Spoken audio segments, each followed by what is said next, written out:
Então, a figura do herói, como eu falei também, ela não é única na narrativa, nas histórias. Ela é um tipo de narrativa, ela é um tipo de história em que ela tem uma determinada estrutura. Aquela estrutura que foi analisada por Campbell, né, no Monomito, né, ou na Jornada do Herói, e ele definiu o herói aquele que encara a jornada.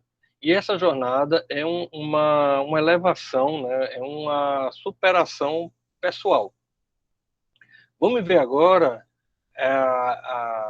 né, os personagens como centro da trama. Então, o herói, ele, em uma determinada narrativa, ou na narrativa heróica, ele é o centro da história. Mas nem sempre as histórias ela tem um centro numa pessoa, ela tem um centro num herói, ou o papel do indivíduo na história, ele é um papel de herói. Certo? O que vamos trabalhar é nessa linha, nesse recorte, em que temos um tipo de personagem que ele tem uma característica que é ele encara a aventura, ele faz a sua jornada, ele tem um processo de construção de si mesmo. Dentro da narrativa, você tem dois tipos de personagens: o protagonista e o antagonista. Ambos são papéis principais dentro da história. Então não há o protagonista é o principal, o antagonista é o principal. Não. Tanto o antagonista como o protagonista são aqueles que colocam a história em movimento. Protagonista e antagonista vem da palavra agon, do grego, que significa ação, força. Então, o protagonista e o antagonista, eles preparam a ação, eles criam uma ação, eles geram um movimento na história. O protagonista, ele aparece como o principal, e ele pode não necessariamente ser um herói, mas como estamos trabalhando com a narrativa heróica, né, com a narrativa baseada no monomito, não. A gente vai ver isso aqui já, André. Então, o antagonista é aquele que é contrário ao protagonista. É aquele que coloca o protagonista em movimento. E o protagonista é aquele que gera esse movimento. O antagonista não é o vilão. Normalmente coloca-se o antagonista porque você tem o herói, que é o protagonista, então quem for contrário ao herói é o vilão. Não. Nem sempre o antagonista é o contrário, ele é o vilão, ele é o mal. Não. Ele pode ser até o contrário, o protagonista ser o mal e ele ser o herói. Por exemplo, você pega algum filme sobre o serial killer, né, que está aparecendo muito aí. O serial killer é, entre aspas, o herói. Ele faz todo o processo. E o antagonista, desculpa, o protagonista. E o antagonista é o policial, é alguém que vai atrás. Como fica mal você colocar um vilão, né, assim, um ser amoral como herói, normalmente eles colocam o oposto. Então, esse equilíbrio. Por exemplo, me vem na cabeça aqui uma série, acho que era Dexter, que era uma série de um serial killer que matava serial killer. Então, ele é o mal, ele é vilão. Só que dentro da narrativa tiveram que criar um modelo, isso é típico da narrativa norte-americana, né, para aliviar a pancada. Né? A gente vai adorar o vilão. Outro que é fantástico, né? Que é bem trabalhado, é Lúcifer. O Lúcifer é o mal em si, é o diabo, né? A figura no catolicismo, no cristianismo, como mal, mas ele aparece como realmente aquele é. Né? O anjo caído, né? Aquele cara que né, que discordava das leis do pai, né? No caso, da divindade. Então, Neil Gaiman, né? Ele conseguiu fazer essa transposição, né?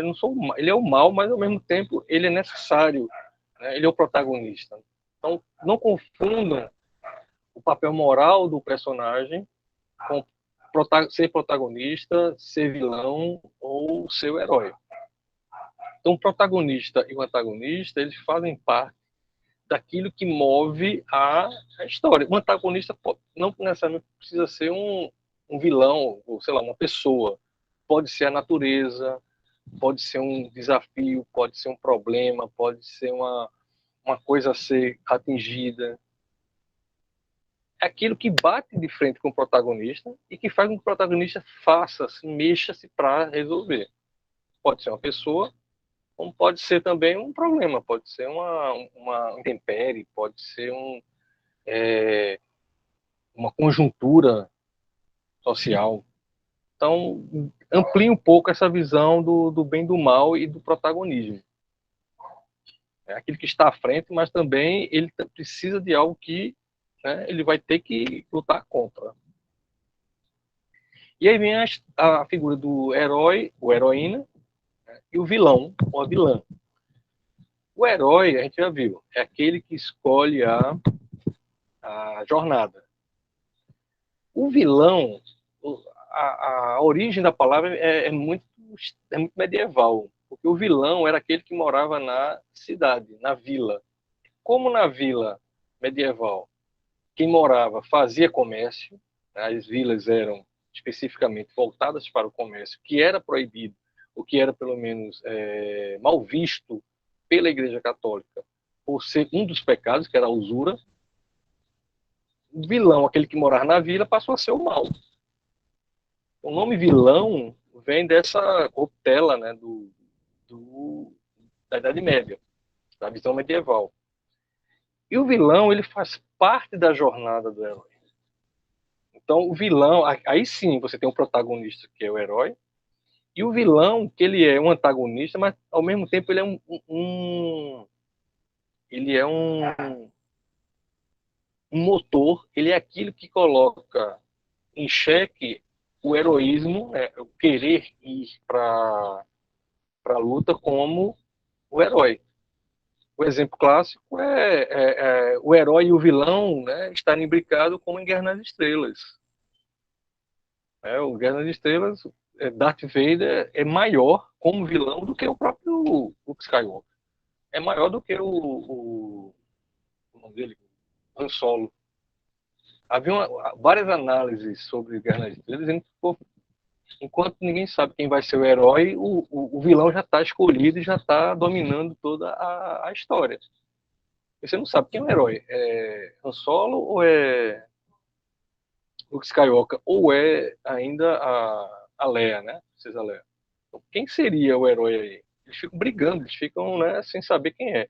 O mal não. O mal é Darth Vader, pau e chá e benção. E quando vem mandando, vem o secretário, né? Que não, vem o Papapim, né? Que é o chefe de Darth Vader. Então, assim, o vilão, ele é necessário, como o antagonista é necessário, para que a história se mova. Só que o vilão é um tipo de antagonismo. Por exemplo, Moby Dick, a baleia, ela não é uma vilã, né? Ela não fica, né, fazendo o entremeio para acabar com a galera que está querendo pescar ela. Ela é a natureza, então ela não é má nem boa, ela é o anteparo. O vilão é um tipo de antagonista, mas não é o antagonista por excelência. O vilão, ele coloca o herói, né, como desafio, ele se coloca no lugar do herói. Ele quer derrotar o herói, ele quer ser o herói, ele quer participar da jornada tanto quanto esse herói. Ele não quer impedir o herói de fazer a jornada. Ele quer participar ou ser, né, o principal dessa jornada. Por isso que às vezes os vilões são bem melhores, são bem mais interessantes do que o, o herói. Tem uma peça de Shakespeare que eu acho muito interessante, que é Otelo, né, o Mercador de Veneza. Otelo é um mouro, né, que na realidade é moreno, mas é negro. E Otelo, ele o tempo todo ele é manipulado, né, ele faz ação por causa de Iago. Iago é não é o vilão. ele é o antagonista. Iago não quer matar Otelo. Iago quer sacanear o Otelo, quer o que o Otelo tem. E aí Otelo é apaixonado por Desdemona e Iago vai fazendo toda uma trama para que ele brigue com Desdemona, Desdemona se suicide. Então tem todo né, uma história que quem realmente manipula é Iago. Né? Então, nesse caso, o vilão, ele não é o mal em si, mas é aquele que bate de frente. Como a gente está muito acostumado com um tipo de vilão que é de história em quadrinho, lascou, né? Que é uma coisa muito maniqueísta. Né? Acho que o história em quadrinho está mais aliviado, mas você pega esses filmes, né, norte-americanos de Rambo para cima, ele vai escolhendo. Antes era o russo, né? Depois é o chinês, agora é o árabe. Vamos ver quem vai escolher agora. Certo? Então, o herói é essa visão de quem quer a jornada, e o vilão é parte dessa jornada. Quem quer impedir, quem quer quer ser a prova, né? Ele sempre coloca o cara à prova. E aí vem o herói, a heroína, e o anti-herói, o anti-heroína. Então a gente viu protagonista, antagonista, é um tipo de personagem, né? O de função, vamos dar esse termo, dentro da história. O herói é um tipo de personagem. O vilão é um tipo de personagem dentro da jornada do herói. Beleza? O herói e anti-herói já é outra coisa. O anti-herói não é vilão. O anti-herói não é o antagonista. O anti-herói é quando, por exemplo, o personagem não quer fazer a jornada. Quando o personagem ele toma atitudes que vão de contra essa jornada. Ele não quer crescer, ele não quer melhorar. Isso é um anti-herói. Então, normalmente, o anti-herói ele é muito introspectivo. Ele nunca o anti-herói é normalmente aquele cara que ele se nega a fazer um determinado ato porque aquilo ali me machuca, ou aquilo ali é contra ele. Então ele não quer ser louvado por, né, ter atacado, por ter feito a coisa. Ele simplesmente diz, não vou fazer isso não. Então um anti-herói seria, por exemplo, um cara que existiu realmente, existe um livro, um filme sobre ele, é o chamado Soldado Slovik. O Soldado Slovik, ele foi fuzilado porque na Segunda Guerra Mundial ele se negou a atirar nos inimigos. Diferentemente de um filme babaca que tem aí, que é Acima de Tudo, com o cara que fez o Homem-Aranha, né? Que ele não, que ele é um, ele quer ser, ele é bom, bombeiro não, ele é enfermeiro. E aí pela religião dele ele não quer atirar em ninguém, e aí os Estados Unidos permite que ele não atire em ninguém e vire enfermeiro. Mentira, certo? Na verdade, houve um soldado que não quis atirar e foi para corte marcial, ou seja, foi fuzilado porque ele se negou a atirar. Isso é um anti-herói. Ele se negou aquele papel. É Até o Último Homem. Porque esse Até o Último Homem é mentira, certo? Apesar de botar lá o nome dele. Deixa eu ver aqui o que vocês estão escrevendo, pessoal. Me perdi um pouquinho, só para um minutinho.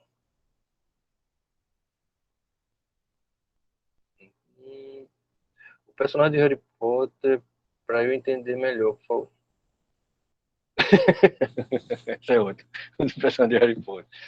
Desculpa nisso, mas vamos lá. Harry Potter para mim é só uma camisa que eu tinha, que era 3/4, sei lá, parecia uma bola de sinuca. Mas vamos lá. Não, o vilão do Harry Potter é aquele lá, o não tem nariz, como é o nome dele. Hein? Como é o nome dele? Sim, como é que eu vou analisar? Enfim, eu não sei se é Voldemort, é o que não tem nariz, como é o nome dele?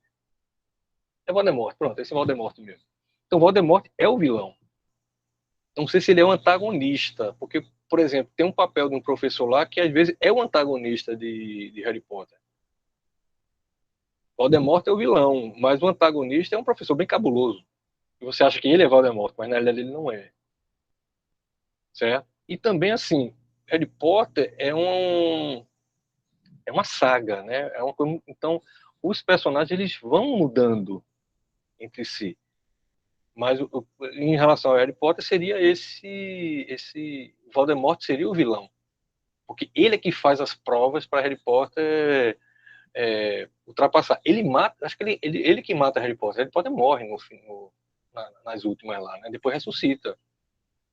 Me explica se for, né? Se eu tiver errado. Eu também não sou muito chegado assim, não é chegado, nunca nem li nem filme de ver. Deixa eu ver o que Podemos escreveu. O último homem não, até o último homem não foi inspirado no caso real, porque eu não lembro ter... Sim, mas houve, ele foi como enfermeiro, ele não foi como soldado, entende? Quando o soldado ele se nega a atirar, ele vai para Porto Marcial. Procure sobre o soldado Slovik. O soldado Slovik foi um cara que se negou a atirar, ele era soldado, ele não era enfermeiro, entendeu? Então passa a ideia de que ele era um soldado e foi para lá. Não, ele foi como enfermeiro, é uma coisa. O Slovik não, ele foi como soldado, ele se negou a atirar. E aí, pessoal, ele não queria atirar, ele não quis matar ninguém, então ele foi para Porto Marcial. Isso é um anti-herói. O anti-herói são os personagens de Camus, né? O Camus, no estrangeiro. O estrangeiro é o anti-herói por excelência. Né? Vou chegar aqui vendo o anti-herói. Eu já Deadpool, o fato dele negar alguma coisa e ser herói, ele não torna um anti-herói. Por exemplo, ele morre, ele ressuscita, ele tem uma meta porque a mulher dele, lá, a namorada dele, morreu. E Deadpool é uma brincadeira com o heroísmo. Do mesmo jeito que The Boys também é uma brincadeira, mas num sentido mais sério. Mas toda essa crítica ao super-herói tem um livro básico, tem uma história em quadrinho básica, que é o Watchmen. A história em quadrinho, não o filme, certo? O filme perde muito. Em Watchmen você entende o que é o super-heroísmo, né? A dualidade do super-heroísmo. Só que a gente está falando de super-herói. Quem tá vendo aqui é herói e anti-herói. Então, Deadpool, ele é um herói. Embora ele tenha atitudes que sejam anti-herói. Mas que anti-herói é esse? Honra, né? Sei lá, bondade, né? Querer salvar a humanidade. Isso por si só, a gente viu, não faz um herói. O que é que faz um herói? A jornada. Tá bom? Então, assim, vendo um anti-herói... Não, vendo tá perguntado pro Venom. Venom, na realidade, você tem dois personagens. Você tem o Brock, que é o cara que o Venom faz a simbiose, e tem o próprio Venom. Aí você não sabe quem é ali. E também o Venom apareceu como uma saída para mudar o uniforme do Homem-Aranha. Na década de 80, eles quiseram repaginar o Homem-Aranha. E aí eles criaram um uniforme que para mim era mais bonito, que era todo preto com aranha branca. Só que, como sempre, essas coisas não dão certo. E a Marvel queria voltar para o uniforme antigo. Eu acho pior, que é um vermelho laranjado, vermelho e azul, terrível. Somente. Aí, o que é que eles fizeram? Eles fizeram com que o uniforme do Homem-Aranha se transformasse em uma simbiose, que é o Venom. E aí ele virou um personagem à parte. Tá entendendo? Então, assim, veja, tudo que vocês estão dando veja, Deadpool, Wolverine, o The Boys, todos esses são heróis. Só que eles não agem como você espera que um herói haja. Estou compreendendo? Isso não torna eles anti-heróis. O anti-herói é o que se nega ao heroísmo. Então, a primeira coisa que, sei lá, o Wolverine devia fazer é não, sei lá, não, viver no mato. Só que toda vez que ele vai para o mato, o pessoal chama ele. Porque ele é herói. Ele aceita a jornada. Então, estão vendo Então, o fato de ele matar a gente não quer dizer que ele não seja herói. É porque criou-se uma capa que o herói não mata, que o herói é bonzinho, que o herói, né, só mata porque o cara é mau. E não é por aí. Isso é um maniqueísmo muito de filme americano. O Mariner e o guerrilheiro, né? O Mariner, o SEAL e o... Como é o cara lá do Afeganistão, lá, o terrorista. Compreendeu? Essa do Killing... Quem é Killing mesmo? Você bota um nome aí que eu não sei nem por onde vai. O Montag de Fahrenheit, como... Pronto, o Fahrenheit é um livro muito por aí. Né? O que é? O pessoal toca fogo, ele não quer tocar fogo, ele sabe da importância do livro. Ele tenta, né, salvar o livro. Então aí seria uma atitude anti-heróica. Quem é aquele Killmonger mesmo? Faz favor, explique quem é esse cara. Killmonger entra como anti-herói, sim, porque o mundo de Pantera Negra é a ideologia. Quem é Killmonger? Killmonger É o, seria o é o vilão. antagonista. Ali é vilão, não tem nada de herói, não. Porque ele é o vilão ali. É o primeiro, porque ele é o vilão. Porque ele é uma parte do crescimento do T'Chaka. Não, ele não é o vil. Ele, é a mesma coisa assim. Por muito tempo você tinha uma briga entre Xavier e Magneto. Certo? Magneto, Xavier era o bonzinho, Magneto era o vilão. Só que quando você vai ver, era o seguinte: ambos queriam proteger os mutantes. Só que Xavier queria uma atitude integradora e Magneto queria se impor. Ou seja, estão batendo em mim, eu vou devolver. É a mesma coisa, deram um exemplo muito interessante hoje de manhã, que é a relação entre Martin Luther King e Malcolm X no movimento negro americano. Então, como é Killmonger, né? Que é o primo lá de Chaka. E T'Challa, sei lá. É o quê? Ambos querem a mesma coisa. Dominar, sei lá, da Wakanda. Ambos querem a mesma coisa.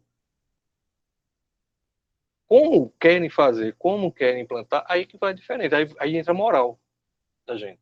Um é bonzinho, o outro é danoso. Não tem nada a ver isso, não. X-Men foi inventado por causa da adolescente. Né? O X-Men é o mutante, é o adolescente, é o cara que não sabe pra onde vai. Menos Martin Luther King, mais hormônio aí. Né? E entraram como um arremedo do Capitão América. Mas vejam, olha, os exemplos que vocês estão dando é sempre de uma literatura dentro de um universo que você tem um clichê de herói. Estão compreendendo? Então você vê, Wolverine, o fato de Wolverine matar não torna um anti-herói. É um herói que mata. É,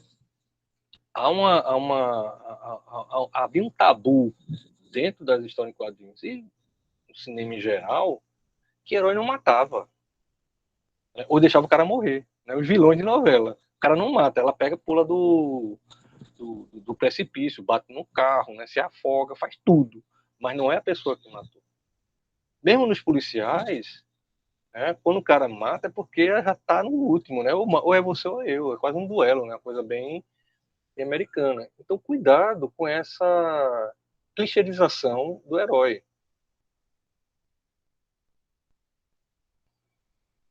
Como o herói e o anti-herói no dia a dia, o herói ele vai para a luta, ele quer crescer. O anti-herói não. O anti-herói é pessimista. O anti-herói não tem crença. Aí sim, o anti-herói. O anti-herói ele está para uma pessoa mais introspectiva do que para uma pessoa que vai para a luta. O anti-herói está mais para uma literatura existencialista de Camus, de Sartre, do que para uma literatura mais, vamos dizer, festiva, nesse caso. Bom, anti-herói mesmo, você tem toda uma literatura norte-americana, que é a beatnik, que são anti-heróis. O cara passa o dia bebendo. O cara passa o dia nos prostíbulos. Então, primeira coisa que você tem que ver ao analisar um personagem é: minha moral está aqui, eu vou analisar o personagem. Porque quando você começa a colocar, quando eu falo moral, assim, como é que eu diria? seus preconceitos. A palavra seria essa, seus preconceitos. Então, quando ele vai falar aqui em herói, certo? Aí entra sempre Wolverine. Tá? Wolverine, ele teve que passar por uma limpeza. Que Wolverine era um bicho. Certo? Tiveram que dar uma maciada nele, porque era o cara que matava no time. E herói não mata. Tá compreendendo?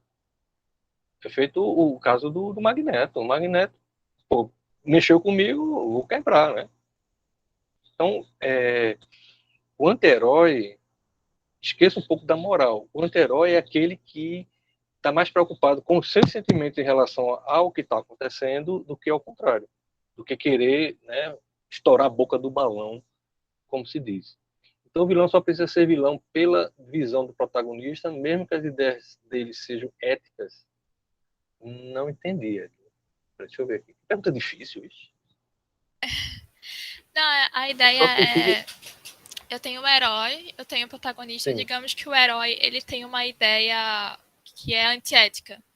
De... Não sei, ele quer exterminar a humanidade. Vamos dizer que o cara da estalada lá é o nosso herói. Então as pessoas que estão impedindo ele automaticamente seriam vilões, mesmo se o outro lado ele faz mais sentido, ele é mais bondoso. Se esse personagem ele é uma prova para o herói, ele é um vilão. Se ele é um anteparo para o herói chegar naquilo que ele quer. Se ele é, vamos dizer assim, ou é o herói ou é o vilão. Tá compreendendo? Lembra que eu falei que o vilão, ele pode ser algo, não necessariamente mal, mas ele é o que coloca o herói para fazer aquela prova. Como eu disse, o vilão, sem ser mal, para mim é o maior que tem, é Moby Dick, Tubarão, certo? Tubarão, para mim, é assim, tubarão é mal? Não. Caiu na rede, caiu na água, eu vou comer. Moby Dick, né? Tá lutando para a sobrevivência dele. Só que o quê? Você tem um cara que tá lá. Pronto, o Moby Dick ele muda muitas coisas. Esqueci o nome do personagem principal, protagonista. Enfim, é. Só um momentinho. Deixa eu perder aqui. Esse Moby Dick. Porque Moby Dick para mim é muito simbólico. Porque a partir do Moby Dick você vai ter todos os filmes, todas as histórias de uma natureza que vai suplantar o ser humano. King Kong, Godzilla, Furacão, Tubarão, tudo a origem está em Moby Dick, que é uma natureza que vem e você não tem como controlar. Sei lá, aquele Inferno de Dante, né? Vulcão. Ou seja, se eu quero sair de madrugada e minha mãe diz que ela é a vilã. Ou então, depende, ela pode ser a heroína e você ser a vilã. Depende do que você vai fazer no meio da rua, né, moça? Vai voltando aqui, deixa eu ver aqui, peraí. Pode falar besteira aqui no chat. Então, não precisa ser vilão. O protagonista de Moby Dick, você tem raiva dele. Você fica torcendo pela baleia. Né, de tão louco que ele fica, porque para ele é uma questão de honra ele matar aquela baleia, entendeu? E na realidade ele vai pro fundo do mar com ela. O velho mar ele tá mais pronto. O velho mar estaria mais para um herói. Ele vai, né? O cara volta a luta dele toda para vencer o mar. Ele não vence, ele morre, né? Mas ele chega à beira, né? Então veja, vamos lá, vamos organizar as ideias. Então a gente tem o protagonista, antagonista, herói, heroína, vilã, vilão, e herói e anti-herói. São funções, vamos dizer assim, de personagens diferentes dentro da história, certo? Tem outras funções? Tem outras funções. Tem a função do mestre, tem a função do atrapalhador, né? Tem a função do ajudante, tem várias funções que a gente vai ver quando for ver Vladimir Propp, que é outro teórico da narrativa, certo? Então, a partir daí, onde eu quero chegar? Quando você vai criar um personagem, trabalhando com um herói, né, com a figura de um cara que, o herói pode ser uma pessoa simples, mas que ele vai para luta, vai para tem um, oi, só um minuto.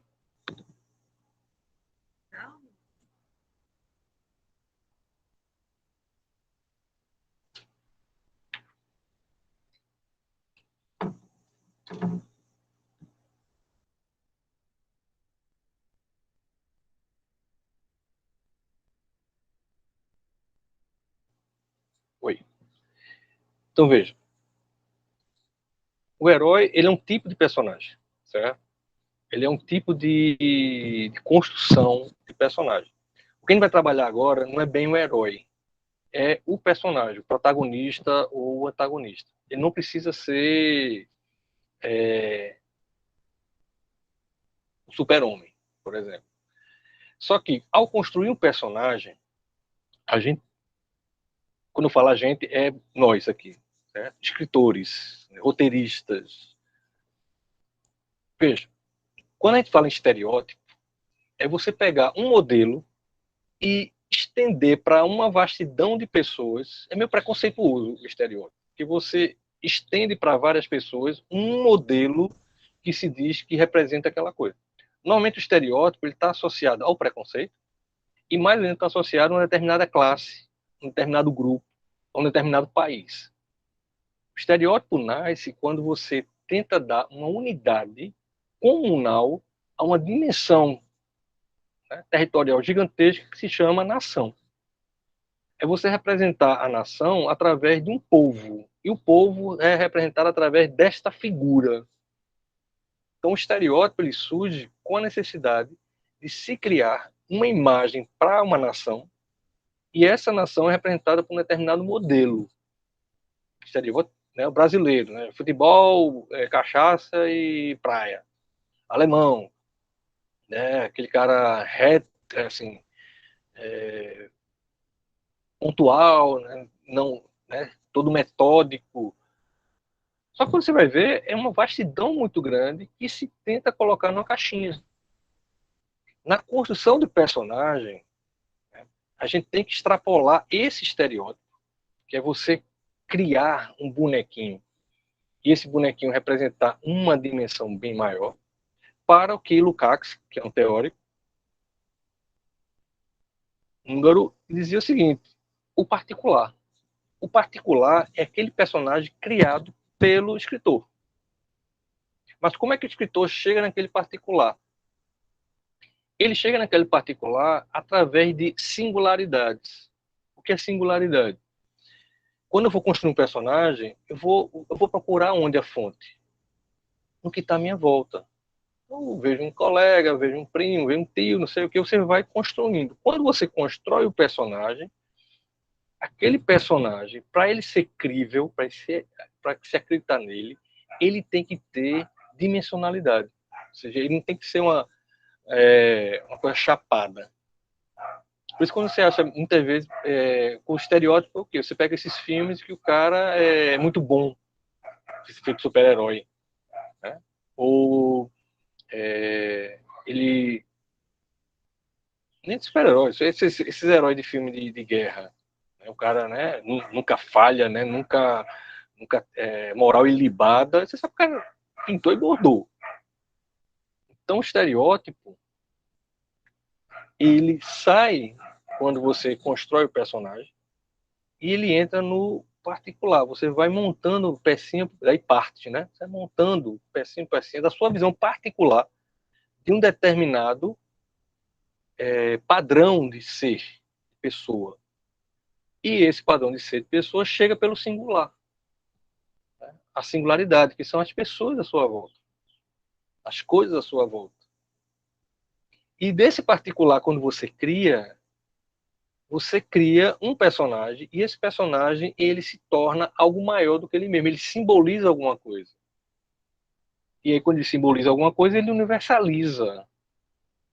Ao universalizar, ele extrapola a sua dimensão, né, de personagem, de papel, né, de escrita, e se torna algo maior. Então, o grande papel do escritor é justamente isso.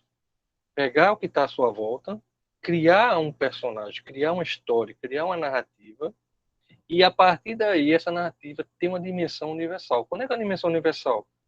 Eu ver um filme, tem uma série muito boa, chamada Maid, significa tradução literal, seria empregada doméstica, né, ou empregada, ou diarista nem tanto, hoje seria mais para diarista, em que a história se passa no meio oeste americano, sei lá, no Washington, aquele país do oeste mesmo, né, nem do meio oeste, da costa do Pacífico, né, de uma menina, uma moça, cheia de problemas particulares, né, de precisa comprar tal coisa, tem uma filha, né, quase mãe solteira, sofre abuso do marido. Então são coisas que acontecem em qualquer canto. Pô, mas lá ela recebe um auxílio não sei quanto. Sim, isso é uma particularidade.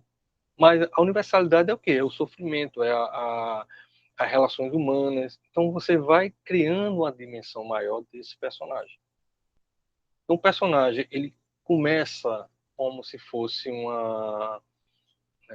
uma colagem de coisas e depois ele pode ganhar vida própria. Tem personagem que ganhou vida própria. Para mim, o mais clássico é Don Quixote. Don Quixote não existe, mas tem uma estátua dele. Né? Ou então o inverso, que o nome dele, Dante, né? Dante Alighieri, que escreveu a Divina Comédia. E nessa história, ele é o herói, o escritor é o herói. E ele vai para o inferno, vai atrás de Beatriz, que é o sonho dele. Ele vai no inferno, vai para o purgatório e chega ao céu. Daí chamada Divina Comédia, né? Porque parte de um termo trágico, né? Triste, que é a ida para o inferno, até o céu, quando ele chega à redenção. E aí o único herói é ele, é o escritor. Dante, né, segundo um autor, ele ainda vivo, né, quando ele ia para Florença andando, o pessoal apontava para ele, o cara que teve no inferno.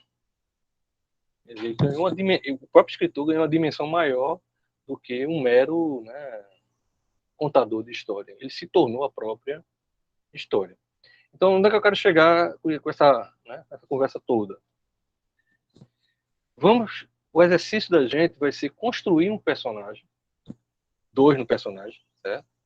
Onde a gente vai ter qualidades físicas e qualidades psicológicas, em base. As qualidades físicas é o que a gente chama de fenótipo.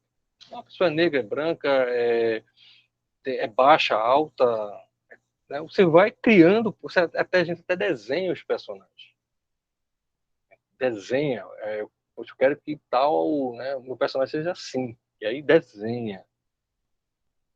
E as qualidades psicológicas é como aquele personagem se comporta. Não é que ele é bom ou é mau. É como ele se comporta, como é que ele tem. Como é que ele é, como é que se humaniza esse personagem. Então, a humanização do personagem é justamente quando ele incorpora algo mais além do que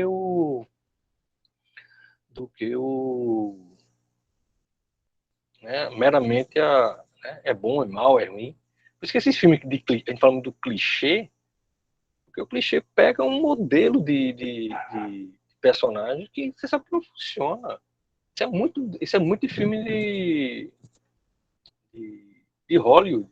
Né? Sempre digo, o norte-americano não tem história, ele tem cinema. Ele quer saber como é que foi a história dos Estados Unidos, ele vai para o cinema. Ele acredita naquilo. Ele acha que aquilo que ele está vendo na televisão, o que ele está vendo no cinema é verdade, piamente. Então, por que eu vou estudar história? Eu vou ver um livro de história se eu posso ver minha história no cinema. E aí ele cria aquele modelo. Logicamente que aparece os diretores que vão quebrando esse modelo. Por exemplo, Spike Lee, né? Trabalha sempre com uma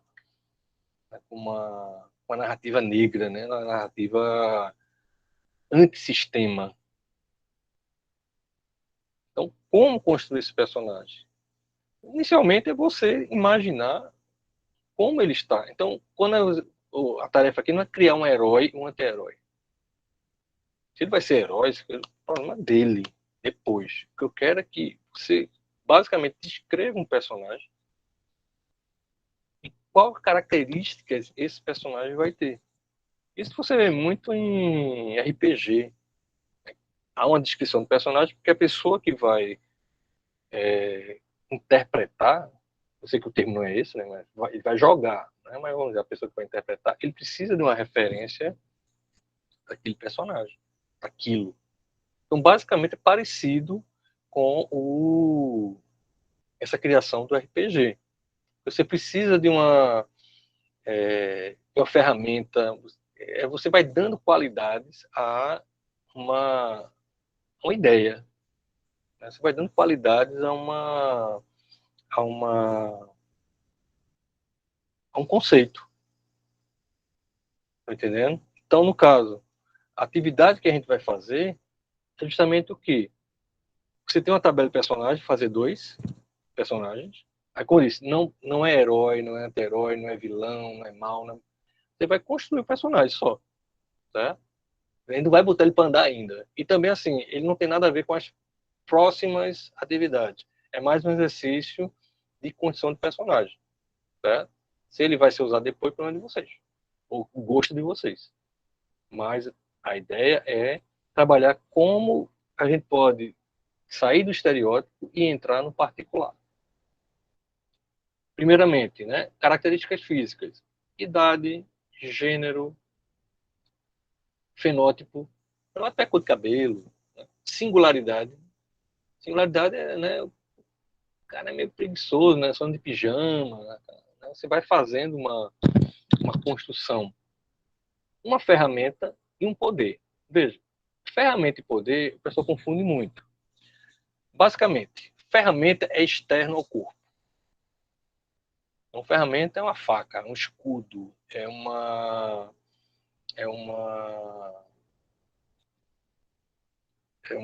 algo que está fora do corpo. Aí lá vem de novo, né? E Wolverine, né? Que o exoesqueleto dele tá lá todo. Certo? Então, no caso do Wolverine, o exoesqueleto dele é a ferramenta. O poder dele é qual? Se recuperar, né? Se regenerar. Porque o poder está no corpo. A ferramenta está fora do corpo. Só que no caso dele está dentro, né? Então fica. No caso, então, a ferramenta é algo que está externo e o poder é algo que é intrínseco à pessoa. E, novamente, sem generalizar, a ferramenta pode ser um lápis, se o cara for escritor. A ferramenta pode ser uma máquina de datilografar, se o cara digitar, né? Pode ser um notebook, pode ser um celular, pode ser sei lá, uma bicicleta. Essa é a ferramenta do cara. O poder pode ser, eu coloco muito poder como as diversas formas de inteligência. Quais são as diversas formas de inteligência? Você tem inteligência emocional, você tem inteligência interpessoal, você tem inteligência intrapessoal, você tem inteligência corporal. Então, tem vários tipos de habilidade, vários tipos de inteligência. Poder seria isso. Vamos limpar um pouco a cabeça da gente desse modelo do super-heroísmo, né? Desse modelo heróico. E não acho ruim, não. Curto muito, né? Mas não é só isso. E o herói, ele é muito chapado no sentido assim, ele não tem muita profundidade. Quando coloca profundidade no herói, aí você vê o mundo desabar. Aí vira herói, vira vilão, né? Você vê logo. As qualidades psicológicas, autorreferência, ele tem que saber quem ele é. Não o herói, meu personagem. Autorreferência, eu sou assim, eu sou assado, ele tem que saber quem ele é. Comportamental, né? Como é que ele age em relação, né, ao cotidiano, ao dia a dia.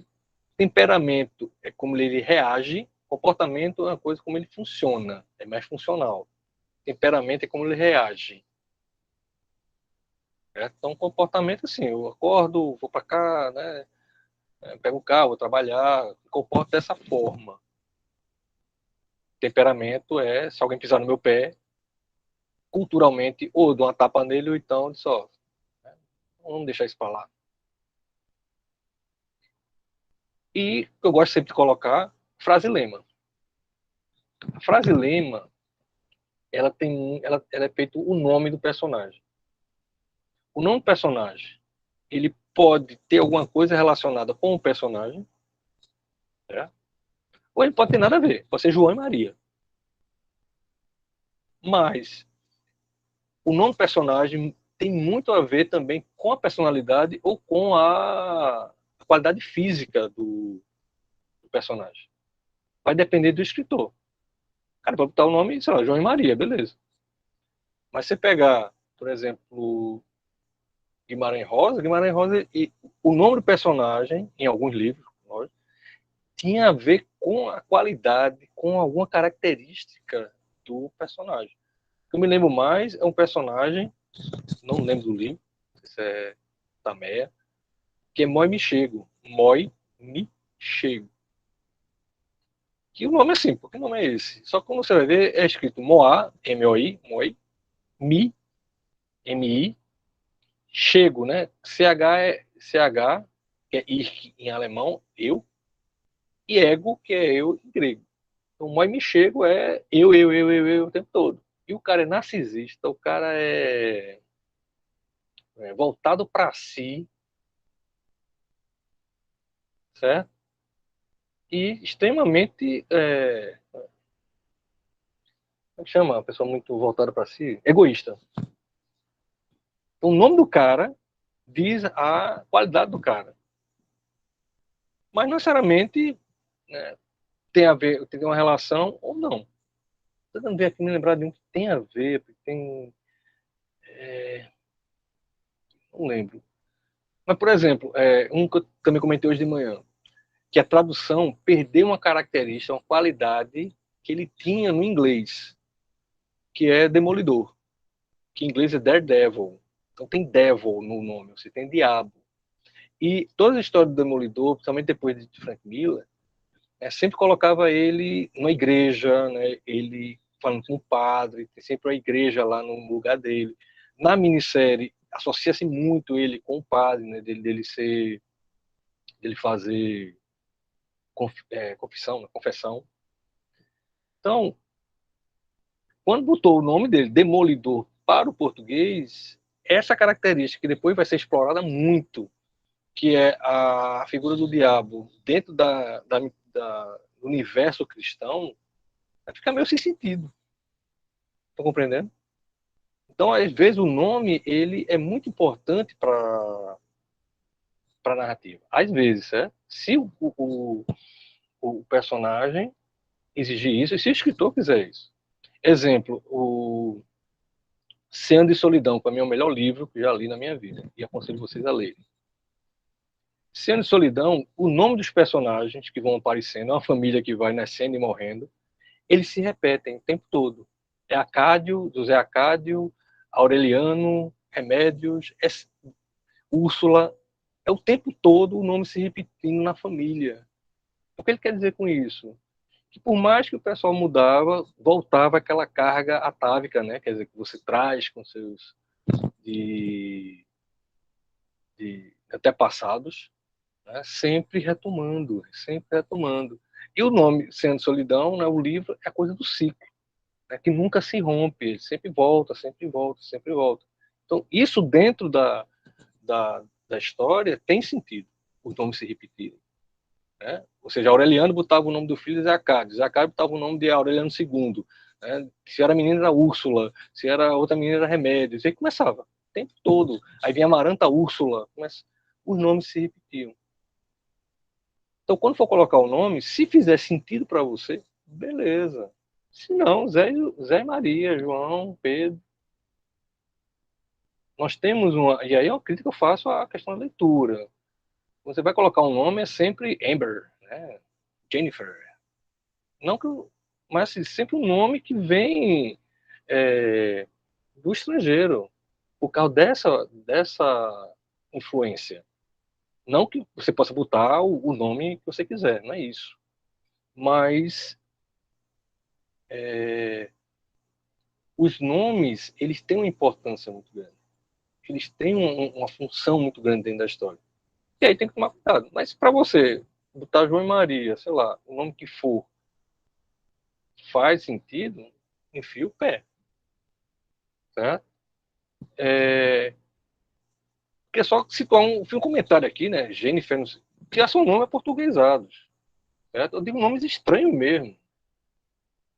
Certo? Harry Potter. Bom, aí você vou botar um nome do livro Harry. Pronto. Sim. Vai passar onde? Né? Então a gente também tem muito essa influência, né? Essa Percy Jackson. Né? Então tem muito disso. Mas Percy Jackson, o cara é inglês, sei lá, botando lá. Então pesquisa. Querem fazer o nome? Pesquisa o nome, né? Pesquisa uma outra simbologia. Não tem um nome que está rodando na minha cabeça. Que justamente tem um troco. Sim, a Arlequina, né? Que é Harley Quinn, né? Que fizeram um trocadilhozinho. Né? Tem também aquela história, né? Que história de quadrinho é sempre repetida. Peter Parker, né? PP. Clark Kent, né? CC ou CK, né? Então, tem essa Lex Luthor, né? LL, Lois Lane, mas é, é xiste, né? É estereótipo, é clichê. Então, fuja do clichê. Quanto mais clichê você usar, você pode até ganhar dinheiro, mas vai ser um roteirista, um escritor de segunda ordem. Não vai sair da bolha. Estou dizendo, tô vendo essa série Made é fora da bolha do roteiro norte-americano. O roteiro norte-americano é clichê até umas horas. O roteiro americano, assim, você sabe como vai terminar. Uma das coisas que eu gostei muito da Netflix, né, no início eu achava meio estranho, mas é que você vai ver um policial, um filme policial croata, você vai ver um filme policial finlandês, o cara dá um tiro para resolver a coisa. Nos filmes norte-americanos sempre tem um Deus Ex Machina. Deus Ex Machina é um termo usado. Sim. Você cata a série, né? Deus Ex Machina é o seguinte: quando a história chegava num momento que não tinha que resolver, aí vinha uma solução do nada para resolver a história, porque a história não tinha uma solução. Então chamava Deus Ex Machina. O aleatório aparecia no meio da história, do nada. E quem mandava nisso era o autor. Deus aí, no caso, não era a divindade, não. Deus aí era o autor. Então, nesse caso, quando eu colocar personagem e nome, pense direitinho.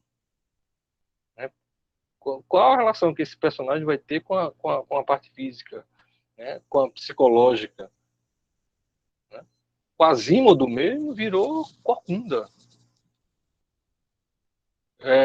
Uma das primeiras frases do que eu acho fantástico, né? Do Grandes Sertões, do Grande Sertão não, o Sertão, né? De Sertões de Rio da Cunha, né? É quando ele vai falar, né? O nordestino é antes de tudo um forte, mas depois ele dá lapada, né? Hercúleo Quasímodo. Né? Ou seja, Hércules, Quasímodo, o cara todo torto, né? Todo corcunda. Virou um adjetivo. E Quasímodo é um dos personagens do Corcunda de Notre Dame. Por que eu digo um dos personagens? Porque você tem a mulher lá, a cigana, olha, ele é apaixonado, mas quem é o personagem central? Vocês já chegaram a ler o Corcunda de Notre Dame? Viram, né? O da Disney? O personagem principal não é Quasímodo, não é me esqueci o nome da cigana lá. Não é ninguém, é a catedral. O personagem central do filme, que não aparece, né, porque no livro está bem claro, é a catedral. O Quasimodo começa a ver aqueles gárgulas, né, tudo na catedral é vivo para o Corcunda. Só que na versão Disney é um candelabro e um bule, né, que fica fazendo cacareco lá. Esmeralda, isso mesmo. Muito obrigado. Então, o trabalho é esse. A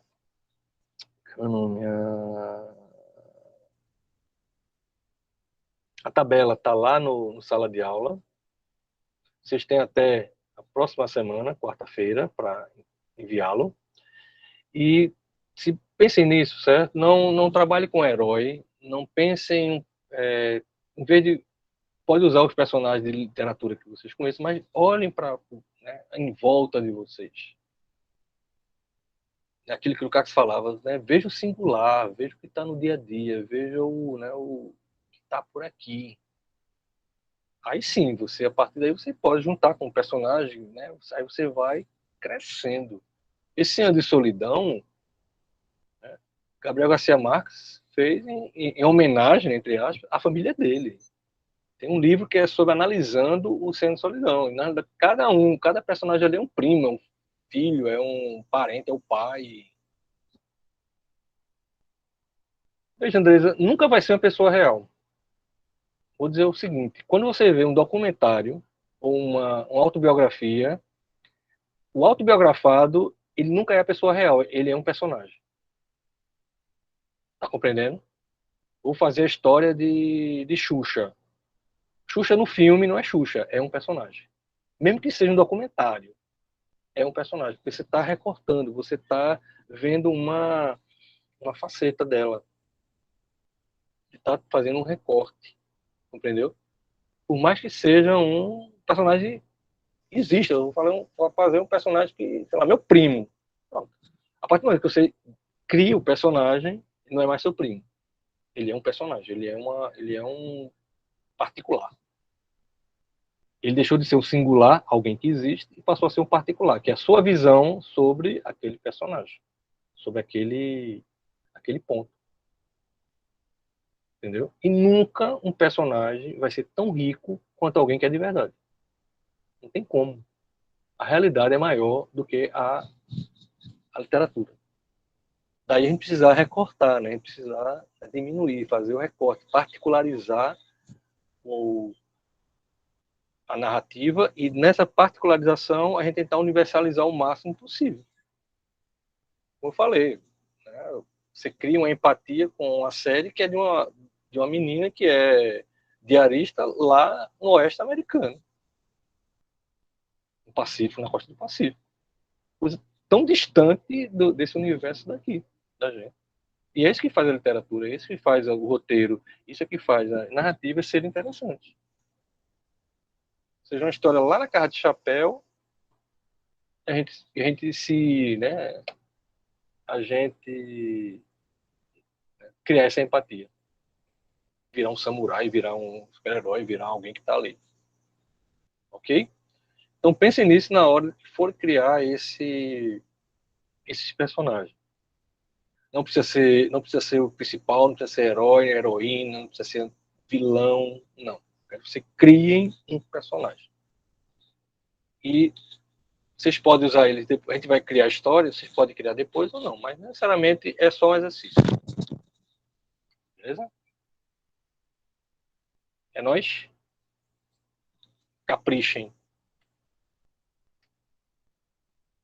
Sempre, né? Toda atividade, ela é sempre presença de aula. Beleza? Me faça me orgulhar de vocês. Me faça eu elogiar vocês no conselho de classe. Beleza? Bom feriado. Aproveito o feriado para descansar e fazer minhas tarefas. Não sei o que vou fazer no feriado, eu sei. Ok? Diga, Edirene. Sim, eu ia falar. Vamos ver, cara. Manda e-mail para mim para eu ver como é que eu resolvo. Tá bom? Pode sim. Bom feriado para vocês. Tchau, tchau. Fechar aqui a gravação. E leiam muito, vejam televisão, vejam as séries.